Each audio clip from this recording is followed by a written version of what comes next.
ಪಟ್ಟಣದ ತಾಲೂಕು ಕಚೇರಿ ಆವರಣದಲ್ಲಿ ಸವಿತಾ ಮಹರ್ಷಿ ಅವರ ಜಯಂತಿ ಕಾರ್ಯಕ್ರಮ ಭಕ್ತಿಭಾವದಿಂದ ಹಾಗೂ ಸರಳತೆಯಿಂದ ಆಚರಿಸಲಾಯಿತು। ಈ ಕಾರ್ಯಕ್ರಮವನ್ನು ತಾಲೂಕು ತಹಶೀಲ್ದಾರ್ ಲೋಕೇಶ್ ಉದ್ಘಾಟಿಸಿ ಸವಿತಾ ಮಹರ್ಷಿ ಭಾವಚಿತ್ರಕ್ಕೆ ಪೂಜೆ ಸಲ್ಲಿಸಿದರು। ಅವರು ಮಾತನಾಡಿದ ಸಂದರ್ಭದಲ್ಲಿ ಸವಿತಾ ಮಹರ್ಷಿ ಅವರು ಶಿವನ ದಿವ್ಯ ದೃಷ್ಟಿಯಿಂದ ರಥಸಪ್ತಮಿಯಂದು ಜನಿಸಿದ್ದು ದೇವರ ಸೇವೆ ಮಾಡಿದ ಆದರ್ಶವನ್ನು ನಾವು ಪ್ರತಿದಿನ ಜೀವನದಲ್ಲಿ ಪಾಲಿಸಬೇಕು ಎಂದು ಶ್ರದ್ಧೆಯಿಂದ ಹೇಳಿದರು।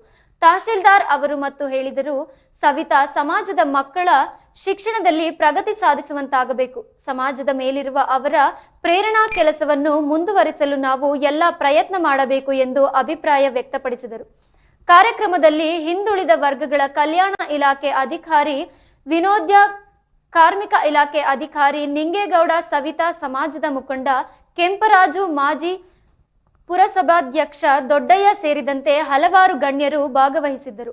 ಅವರ ಉಪಸ್ಥಿತಿ ಕಾರ್ಯಕ್ರಮಕ್ಕೆ ಗೌರವ ಹಾಗೂ ಸಾಮಾಜಿಕ ಪ್ರಾಮುಖ್ಯತೆಯನ್ನು ಹೆಚ್ಚಿಸಿತು।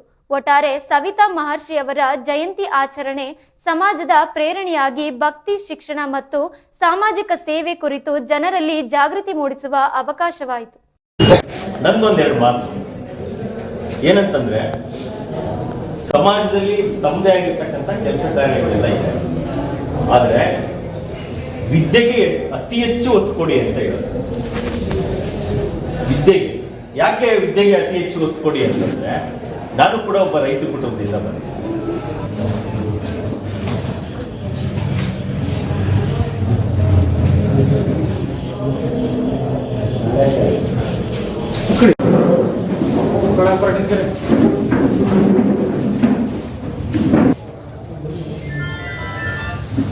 सविता महर्षि की जय, सविता महर्षि की जय, सविता महर्षि की जय।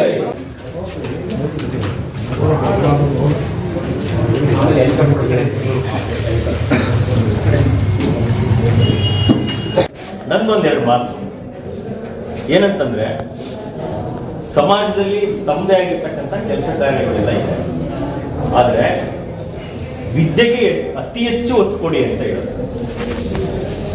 ವಿದ್ಯೆಗೆ ಯಾಕೆ ವಿದ್ಯೆಗೆ ಅತಿ ಹೆಚ್ಚು ಒತ್ತು ಕೊಡಿ ಅಂತಂದ್ರೆ, ನಾನು ಕೂಡ ಒಬ್ಬ ರೈತ ಕುಟುಂಬದಿಂದ ಬಂದಿದ್ದೆ।